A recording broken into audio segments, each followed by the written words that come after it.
A partir deste horário, passamos a vos apresentar o programa evangélico A Voz do Sétimo Anjo.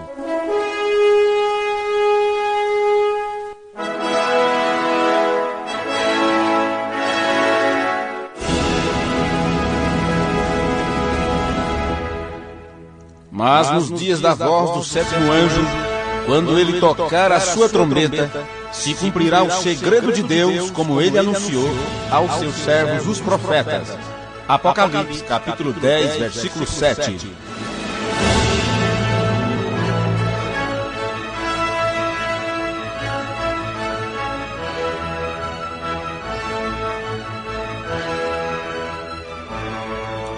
Este programa é realizado pelo Tabernáculo Fé Perfeita de Francisco Morato, São Paulo. Ouça nesse instante mais uma mensagem que te dá fé de arrebatamento.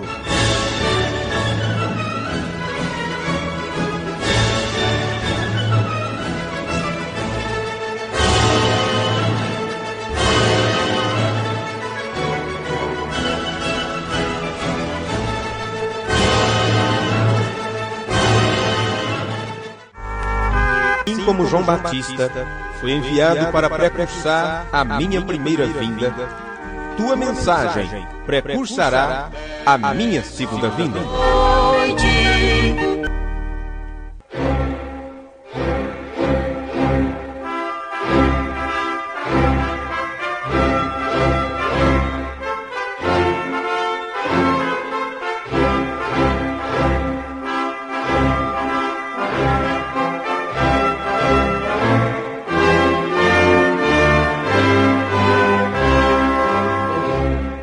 Se dissermos que não temos pecado nenhum, enganamos-nos a nós mesmos e a verdade não está em nós.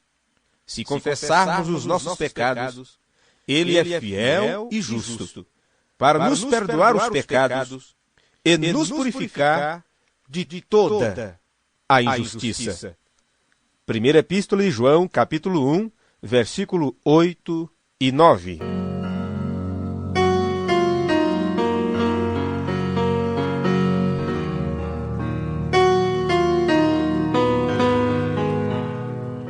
Ouvintes preciosos, dentro desse assunto de arrependimento e confissão de pecados, eu, neste programa de fé, não me dirijo somente ao não convertido. Este programa não é apenas para aquelas pessoas que não conhece a Jesus como seu Salvador pessoal, porque sou daqueles que creem que a igreja precisa se arrepender muito, antes que muita coisa de valor possa ser feita no mundo. Lembro-me agora das palavras do apóstolo São Pedro, que disse: é tempo de começar o juízo, e que se comece pela casa de Deus.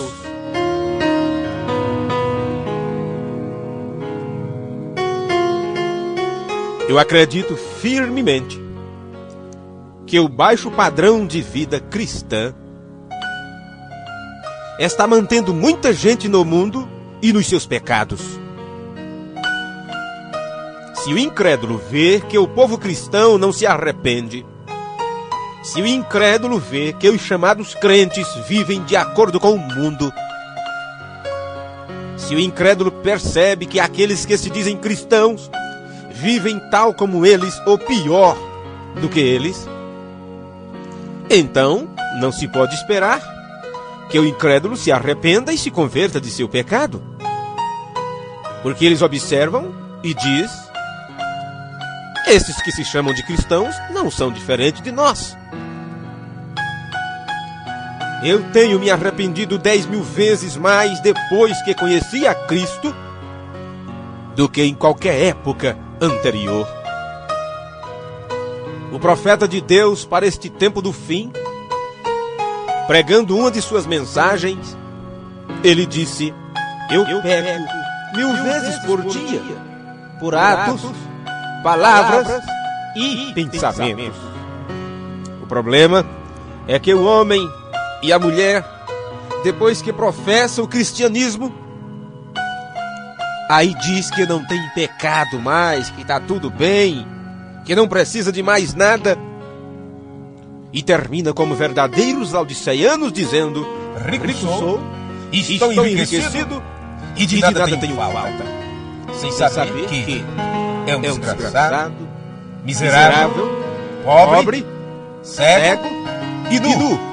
E o pior de tudo, não sabe que está vivendo nesta situação. Sim, meus amigos, penso que a maioria dos cristãos precisam se arrepender de alguma coisa. Assim quero pregar tanto para os cristãos como para aqueles que ainda não são convertidos. Eu quero pregar tanto para mim mesmo, quanto para aqueles que nunca conheceu a Cristo como Salvador de suas almas. Meus amigos de fé, há 5 coisas que fluem do verdadeiro arrependimento. Sim, meus amigos, é dentro deste assunto que eu gostaria que vocês, nesse instante, meditassem juntamente comigo nestes 5 itens que eu vou vos falar. Há 5 coisas que fluem do verdadeiro arrependimento. Lembre-se, eu comecei esta programação de fé dizendo para vocês que arrependimento é deixar o pecado. 5 coisas que fluem do verdadeiro arrependimento. Aqui está a lista. Primeiro, convicção. Segundo, contrição. Terceiro, confissão de pecados. Quarto, conversão. E quinto, confissão de Cristo diante do mundo. E eu gostaria de, neste pouco tempo que tenho, analisar com os meus ouvintes alguns destes itens, se não pudermos passar por todos. Mas primeiro, falando sobre convicção, eu quero vos dizer uma coisa. Quando um homem não está profundamente convicto de que seus pecados é um sinal bem perto de que ainda não se arrependeu de verdade, quando o homem não está profundamente convicto de seus pecados, este é o primeiro sinal de que ele ainda não se arrependeu. A experiência tem nos ensinado que as pessoas que têm uma convicção superficial de seus pecados, cedo ou tarde elas recaem em suas velhas vidas. Elas voltam a ter a mesma vida que tinham antes de suas chamadas conversões. Nos últimos anos tenho notado bem mais ansioso por uma profunda e verdadeira obra de Deus. Eu tenho notado que entre os já convertidos, aqueles que já se chamam cristãos, é exatamente entre estes que precisa haver uma verdadeira evangelização. O mensageiro de Deus para o tempo do fim, William Branham, ele certa vez pregou um sermão intitulado O Evangelismo do Tempo do Fim. E naquele culto, aquele homem de Deus disse que o evangelismo do tempo do fim não é atrair multidões, é exatamente cuidar daqueles que já vieram. Sim, meus amigos, se um homem confessa ser convertido sem reconhecer a atrocidade de seus pecados, provavelmente ele se transformará num ouvinte endurecido que não irá muito longe, porque ele nem sequer sabe da gravidade do que é nascer nesta terra como um pecador. E uma vez que todos pecaram, só em você vir a este mundo, você já é pecador. Davi disse: eis que em iniquidade fui formado, e em pecado me concebeu minha mãe. Provavelmente, se esta pessoa, se este homem ou mulher, confessa ser convertido sem reconhecer a atrocidade de seus atos, ele vai se transformar no ouvinte endurecido, que não irá muito longe. No primeiro sopro de oposição, na primeira onda de perseguição, no primeiro vendaval, no primeiro ridículo que se apresentar, estas pessoas serão carregadas de volta para o mundo. E aí cumpre-se aquela escritura que tantos apóstolos comentaram. Os profetas falaram desde o Antigo Testamento e foi confirmado no Novo Testamento. É como o cão que volta para o seu vômito e a porca lavada que volta para o seu estojeiro de lama. Creio que é um erro lamentável conduzirmos tantas pessoas à igreja que nunca experimentaram a verdadeira convicção de seus pecados. O pecado no coração do homem é tão negro hoje quanto foi em qualquer outra época. Às vezes penso que está mais escuro, porque quanto maior a luz que uma pessoa tiver, maior sua responsabilidade. Não foi isto que Jesus disse? A quem mais é dado, mais será exigido. E por certo, maior a sua necessidade de aprofundar a convicção. Sim, meus preciosos irmãos, até que a convicção de pecados nos faça cair de joelhos, até que estejamos completamente humilhados, até que tenhamos perdido toda esperança em nós mesmos, não podemos encontrar o Salvador. Mas hoje em dia, nos dias que nós vivemos, nesta entrada de século XXI, ser cristão virou moda. Ser cristão virou status. Sim, hoje não se trata de mudança de vida. Hoje já não se trata mais de confessar os pecados, de mudar de vida, de ter um verdadeiro arrependimento. Hoje se vai para a igreja para adquirir bênçãos. É como se Deus estivesse fazendo uma troca conosco. Vou para a igreja para Deus me abençoar. Não! Não deve ser desta maneira. O profeta de Deus enviado para esta geração, o homem que mais pregou cura divina nestes últimos dias, ele disse: eu prefiro ver um pecador ajoelhado no altar, chorando, arrependido dos seus pecados, do que ver um cego enxergando ou um paralítico levantando-se de uma cadeira de roda. Eu prefiro, antes disso, ver um homem, uma mulher de joelhos com lágrimas nos olhos, arrependido dos seus pecados. Mas exatamente isto, o principal, está sendo deixado de lado.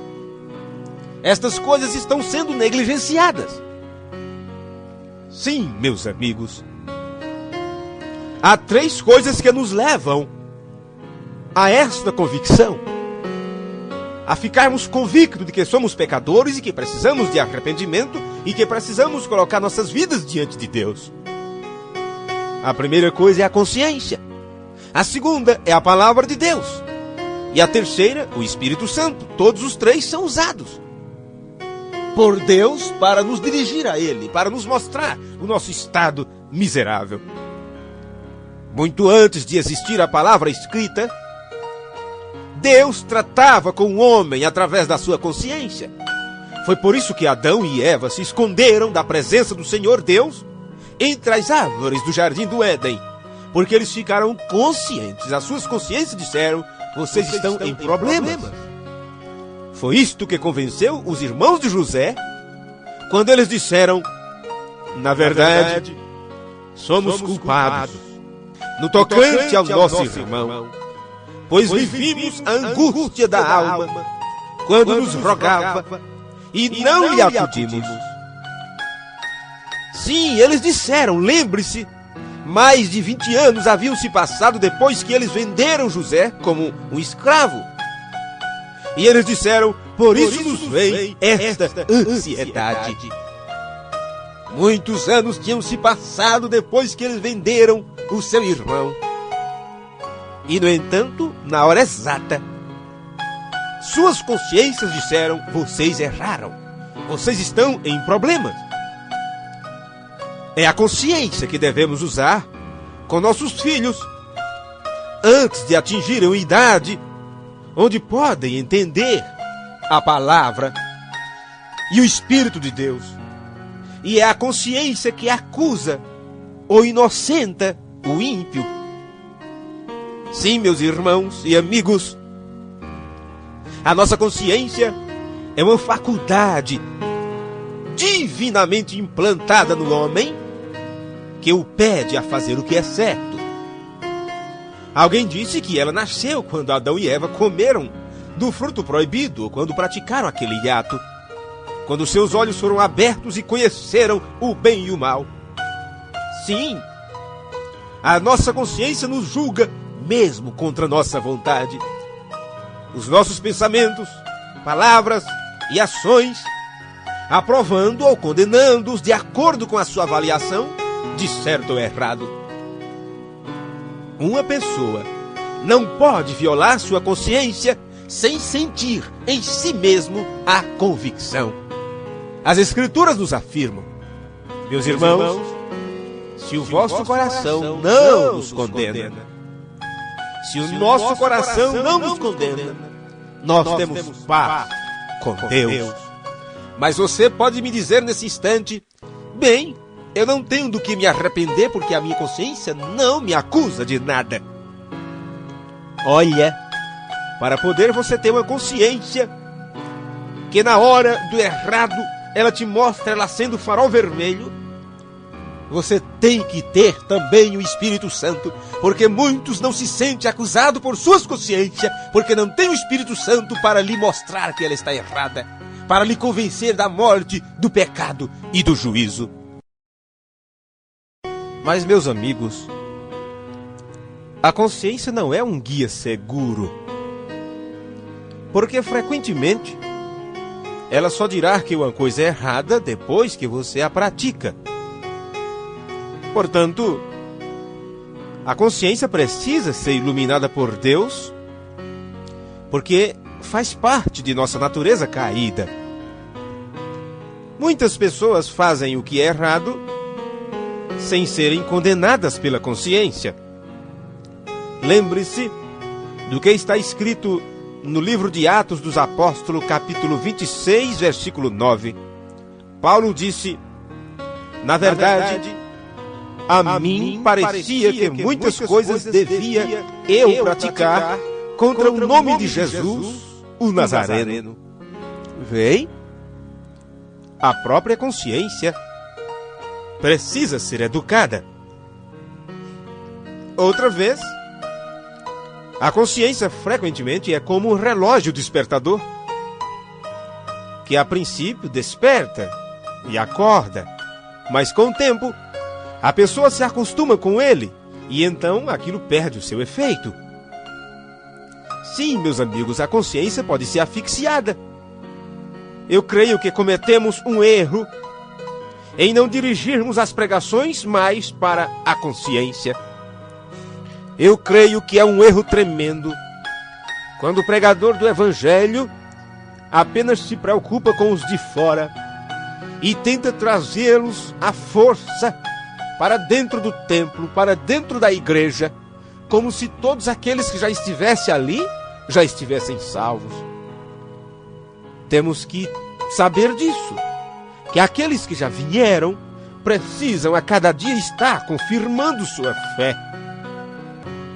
No devido tempo, a consciência foi suplantada pela lei de Deus, que no seu tempo foi cumprida em Cristo. Neste país cristão, porque este país nosso é chamado um país cristão, onde as pessoas têm Bíblias, onde todas as casas têm um exemplar da Bíblia Sagrada, a palavra de Deus é o meio que Deus usa para produzir convicção. Sim, meus irmãos, a Bíblia nos diz o que é certo e o que é errado antes de você cometer um pecado. Lembre-se que geralmente sua consciência só te acusa depois que você comete a coisa errada. Mas a Bíblia Sagrada, a palavra de Deus, a maneira primária de Deus tratar conosco? Não, ela nos avisa do erro antes de o cometer ele. Por isso Jesus disse, você erra se não examinar as Escrituras. E assim o que você precisa é aprender e apropriar-se dos ensinos que está nas Escrituras sobre a liderança do Espírito Santo. Sim, a consciência comparada à Bíblia é como uma vela comparada ao sol lá no céu, brilhando sobre as nossas cabeças. Veja como a verdade convenceu aqueles judeus no dia de Pentecostes. Pedro, cheio do Espírito Santo, pregou que este Jesus que vós crucificaste, Deus o fez Senhor e Cristo. E ouvindo eles estas coisas, compungiram-se em seus corações e perguntaram a Pedro e aos demais apóstolos: que faremos, varões e irmãos? Atos capítulo 2, versículo 36 ao 37.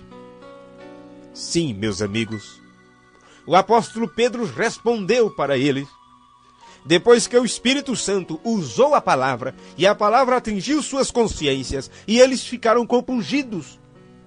Eles ficaram preocupados, e perguntaram o que fazer. Em Atos capítulo 2, versículo 38, Pedro abre a porta do reino dos céus para aquele povo, dizendo: arrependei-vos, e cada um de vós seja batizado em nome de Jesus Cristo para perdão dos pecados, e recebereis o dom do Espírito Santo. Sim, meus amigos, o Espírito Santo nos convence. Algumas das mais poderosas reuniões de que já participei foram aquelas em que houve uma espécie de quietude sobre o povo, e parecia que um poder invisível se apoderava das consciências, onde não havia tanto grito, onde não havia tanto alvoroço, onde o povo pôde ficar quietos e ouvir a ministração da palavra de Deus. Quando se encerra o culto, quando se encerra o trabalho, você vê lágrimas nos olhos, você vê semblantes arrependidos, o que é diferente dos chamados avivamentos que acontecem, onde as pessoas gritam, pulam, se mexem e saem dali com vontade de dançar, de pular. É difícil, por causa dos ritmos alucinantes, desse ritmo gospel, chamados de evangélicos, com músicas dançantes, com nomes de hinos, que apenas mexe com a carne das pessoas e nunca com as suas almas. Sim, meus amigos, um senso de reverência precisa vir para a congregação, para a audiência, para os ouvintes.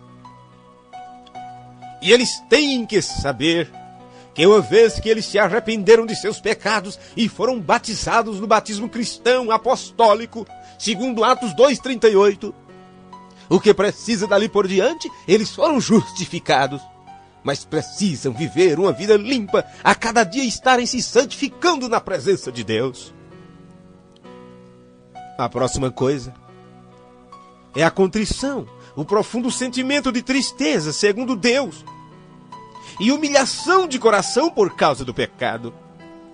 Se não houver verdadeira contrição, o homem voltará direto para o seu velho pecado. Esse é o problema com muitos chamados cristãos, com muitas pessoas que vieram para o Evangelho, com muitas pessoas que disseram que se arrependeram dos seus pecados, e com o passar do tempo, eles dizem: eu não dou conta, e começam a fazer tudo que tinham deixado de fazer. Meus amigos, um homem pode sentir raiva, e se não houver muita contrição, no dia seguinte ele sentirá raiva outra vez. A A filha pode dizer coisas indignas, ofensivas à sua mãe. E porque sua consciência lhe perturba, ela diz logo: mãe, sinto muito, perdoe-me. Porque ela teve uma consciência que lhe acusou. Mas logo há um outro impulso genioso, porque a contrição não foi profunda nem verdadeira. O marido diz palavras agressivas à sua esposa, palavras descaridosas. E então, para aliviar sua consciência, compra um buquê de flores para ela. Que bonito! Um buquê de flores. E acha que está tudo bem. Ele não quer enfrentar a situação como um homem e dizer que errou. Ele não tinha que levar flores para a esposa. Ele tinha que sentar com ela e dizer: querida, me perdoe. Eu não vou fazer mais isto. Você não merece ser tratada assim. Você cuida da casa, você cuida dos meus filhos. Você cuida das minhas coisas, você cuida de mim. Eu não queria te tratar desse jeito, me perdoe. O que Deus quer é contrição. Se não houver contrição, não há arrependimento completo. As Escrituras dizem: porque está o Senhor, perto está o Senhor dos que têm o coração quebrantado e salva os de espírito oprimido. Coração compungido e contrito não desprezarás, ó Deus. Muitos pecadores lamentam por seus pecados, lamentam por não poderem continuar pecando. Muitos estão hoje na igreja com sérios problemas de consciência, dizendo: eu deveria ter feito isto antes de me arrepender. Eu não participei de determinadas coisas como muitos participaram. Vem? Muitos dizem: eu poderia ter feito isso antes. Este é um problema sério. Este é um problema seríssimo. Eles dizem: eu poderia ter praticado mais pecado. Porque eu teria me arrependido, teria ido para a igreja, teria ido para o evangelho, mas já tinha feito aquilo. Lembre-se, meu amigo, meu ouvinte, é pior. Isto é bem pior do que se você tivesse praticado. Há 3 maneiras de se confessar o pecado. Existem modos diferentes. E é isto que eu gostaria de analisar com vocês nesse instante. Todo pecado é contra Deus. E a Ele deve ser confessado. Mas há pecados que eu não preciso confessar a pessoa alguma no mundo. Espero que você preste bem atenção a este assunto. Há pecados que eu não preciso confessar a pessoa alguma no mundo. Se o pecado foi entre mim e Deus, devo confessá-lo sozinho no meu quarto. Não preciso cochichá-lo no ouvido de nenhum mortal. Eu não preciso de um confessionário. Eu não preciso de um bispo, de um papa, de um pastor para confessar meus pecados a ele. Não, eu tenho que ir direto ao meu Pai e dizer: Pai, pequei contra o céu e perante ti. Pequei contra ti somente, e fiz o que é mal perante os teus olhos. Esta é uma maneira de confissão. Mas se fiz algo errado a alguma pessoa e ela sabe que a prejudiquei, isto é diferente. Devo confessar o pecado não somente a Deus, mas também a esta pessoa. E se o meu orgulho me impede de confessar meu pecado, eu não preciso ir a Deus. Eu posso orar, posso chorar, mas isso não vai adiantar nada. Não, senhores. Primeiro, confesse aquela pessoa e depois você vai a Deus e veja com que rapidez Ele vai te ouvir e vai enviar a paz que você precisa.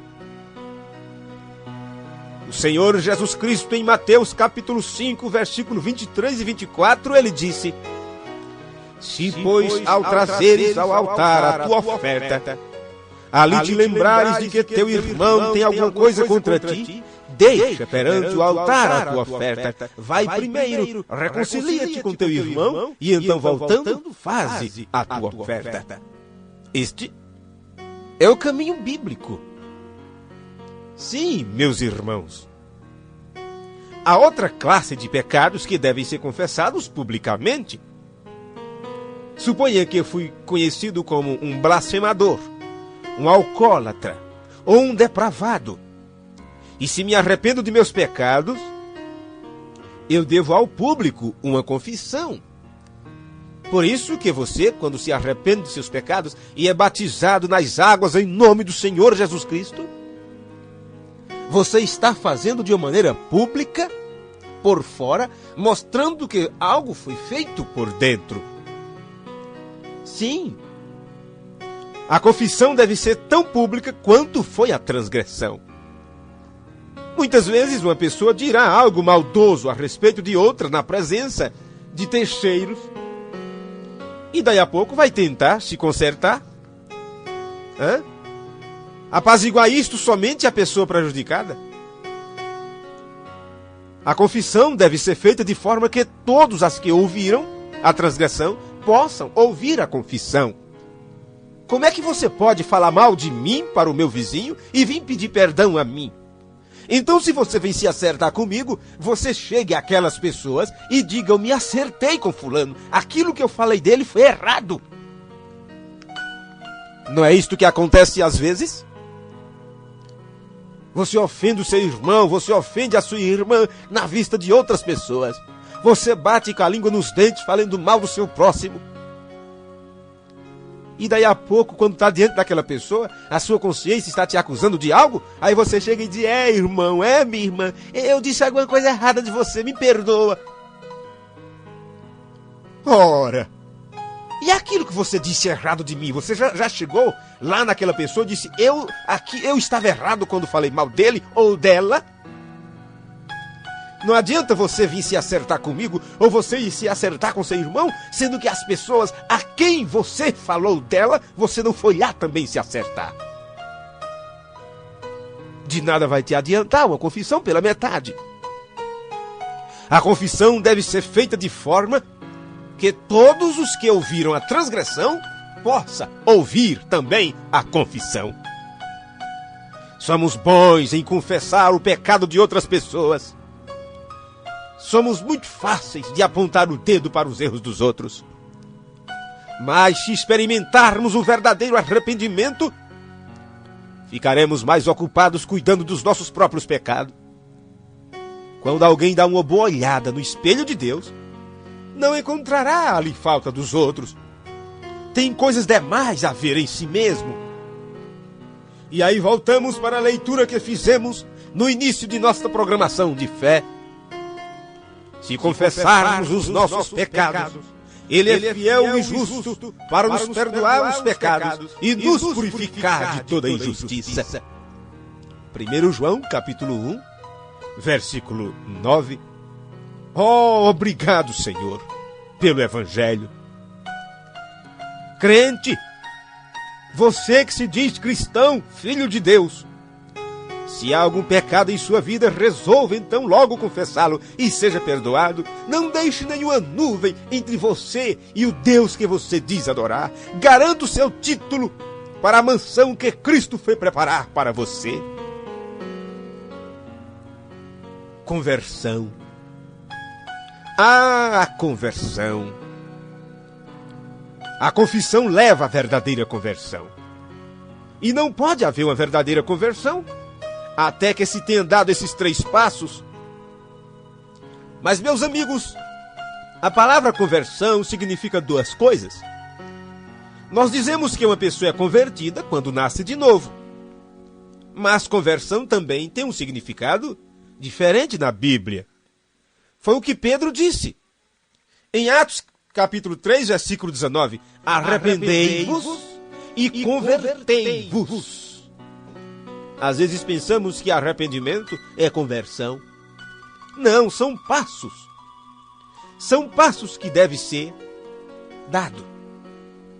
Arrependei-vos e convertei-vos. Existe uma versão que traduz assim este versículo: arrependei-vos e voltai-vos, porque conversão é da meia volta.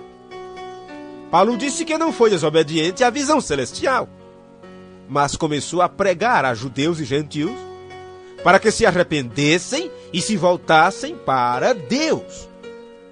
Aí está. É arrepender e voltar para a palavra, voltar para o evangelho completo, voltar para as doutrinas bíblicas apostólicas.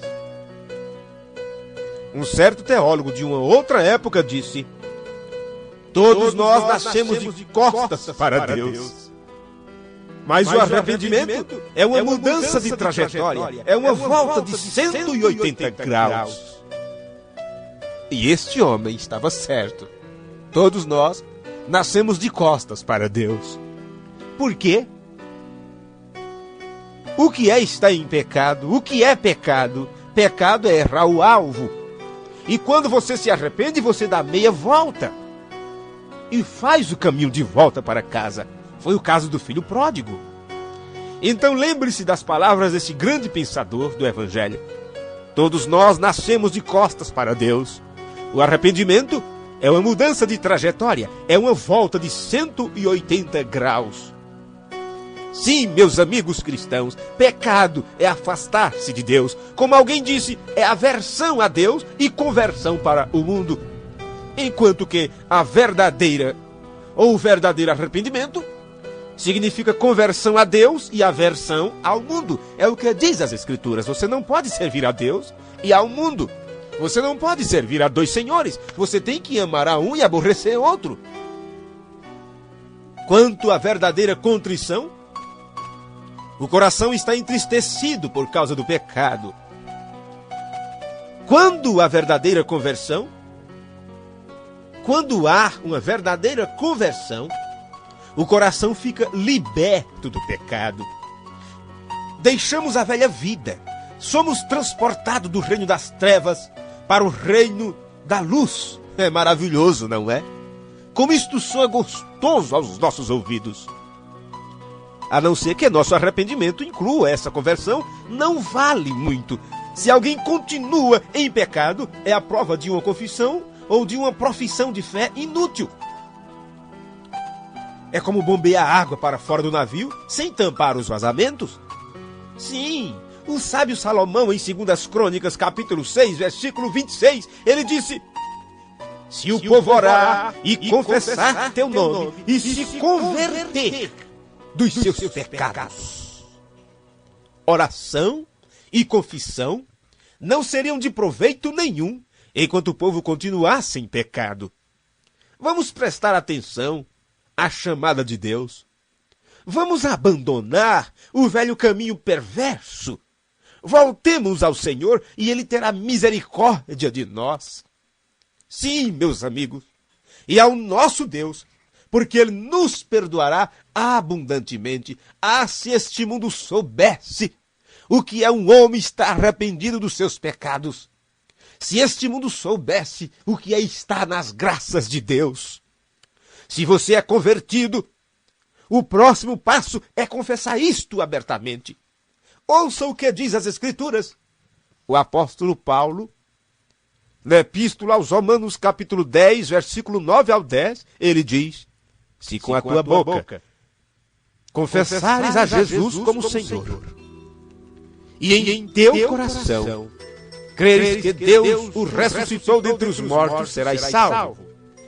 Porque com o coração se crê para a justiça, e com a boca se confessa a respeito da salvação. Meus irmãos, a confissão de Cristo é o clímax da obra de verdadeiro arrependimento. Devemos isso ao mundo, aos nossos semelhantes cristãos e a nós mesmos. Jesus Cristo, o Filho de Deus, morreu para nos redimir. E podemos estar avergonhados, envergonhados ou com medo de confessá-lo? Não. A religião, como uma abstração, como uma doutrina, tem pouco interesse para o mundo, mas aquilo que as pessoas podem testemunhar da experiência pessoal sempre tem peso. Sim. Se o mundo pagão, se o mundo incrédulo pudesse ver nos que se chamam cristãos verdadeiras vidas arrependidas, oh, como era bem mais fácil evangelizar, como era bem mais fácil anunciar que Jesus Cristo é o Salvador. Mas as pessoas que estão do lado de fora, quando dão uma bisbilhotada para dentro dos templos, têm encontrado pessoas inconversas, pessoas que não se converteram verdadeiramente, homens que se chamam de cristãos e fazem negócios escuros e mentem, compram e não pagam, tratam e não cumprem, não tem palavra de homem, não tem comportamento de mulher, de uma verdadeira cristã. Usam a Bíblia debaixo do braço como se fosse desodorante, sem a cumpri-la. Paulo disse, aliás, Tiago disse, não sejais apenas ouvintes, mas cumpridores da palavra de Deus. Ah, meus amigos cristãos, se o mundo aí fora, se aqueles muitos estão desejosos a ver esta luz do sol da justiça brilhando através de você e de mim, muitos que não têm crido, muitos que ainda não têm vindo, a culpa é nossa, que não temos dado verdadeiros exemplos de cristianismo, para que o teu vizinho, para que o nosso vizinho saiba que Jesus Cristo é o mesmo ontem, hoje e eternamente, e que está vivo através da sua igreja, através de homens e mulheres que ele tem ungido com o seu Espírito Santo e com a sua justiça. Ah, meus amigos, estou tão cansado de cristianismo medíocre. Estou tão cansado de um evangelho falso, formal e frio. Um evangelho doentio que tem sido apresentado para as pessoas. Um evangelho de barganha que diz que se você der tanto para a igreja, Jesus te abençoa mais. Estou tão cansado de ouvir pregadores que não têm consciência, de ouvir homens que têm entrado para dominar na lavoura de Deus e têm descaminhado ao povo do verdadeiro evangelho. Eu estou cansado de ver homens seduzindo as pessoas, dizendo não sofra mais, venha para a igreja que está tudo bem. No entanto, o verdadeiro evangelho está chamando verdadeiros soldados que estejam dispostos a sofrer por amor à palavra de Deus. Jesus disse, no mundo passareis por aflição, então eu não posso te chamar para a igreja dizendo que vai estar tudo bem com você. Eu estou te chamando para uma batalha, estou te chamando para viver a palavra de Deus, e todos aqueles que professarem o verdadeiro cristianismo com seu testemunho pessoal, com a fé verdadeira e genuína naquilo que está escrito, estas pessoas serão perseguidas, passarão por decepções e, se possível, pagarão sua vida, ou selarão seu testemunho com a sua própria vida, como os homens do passado. Um verdadeiro arrependimento, uma verdadeira vida convertida, ela faz isto, te coloca no plano de Deus, na estatura completa de varão perfeito de nosso Senhor Jesus Cristo. Deus te abençoe, meu ouvinte, no nome de Jesus Cristo. Amém.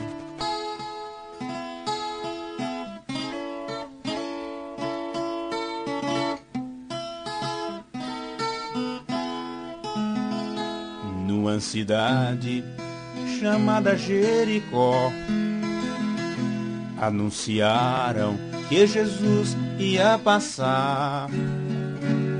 Havia um homem humilhado, desprezado, solitário, pois não tinha como ver a glória de Deus.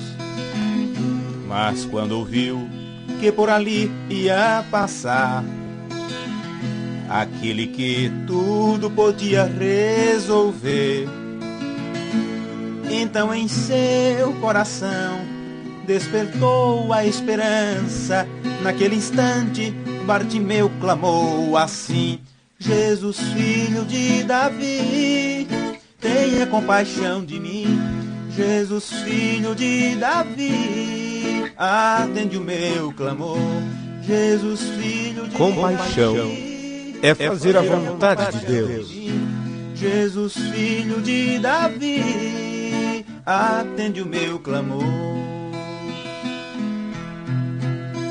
No dia de Pentecostes, depois que Pedro Naquele instante, a pregou aquela mensagem, não foi mais do que 15 a 20 minutos.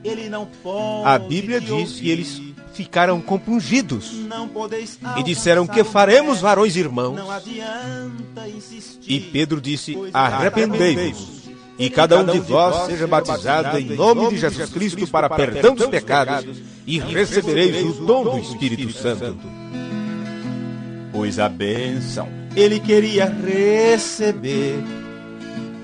Então Jesus mandou chamar a este homem que clamava, pois seu clamor ao mestre chegou, dizendo assim: Jesus, filho de Davi, tenha compaixão de mim. Jesus, filho de Davi, atende o meu clamor.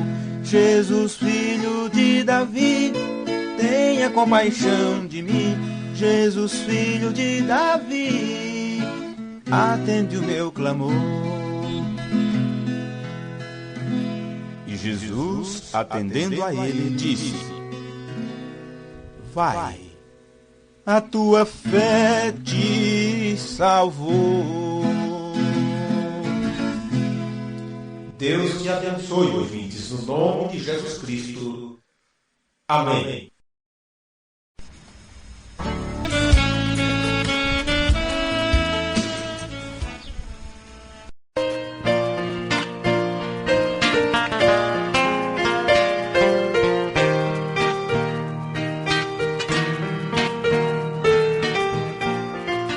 Ouvintes preciosos, nós estamos encerrando por hoje mais um programa, A Voz do Sétimo Anjo.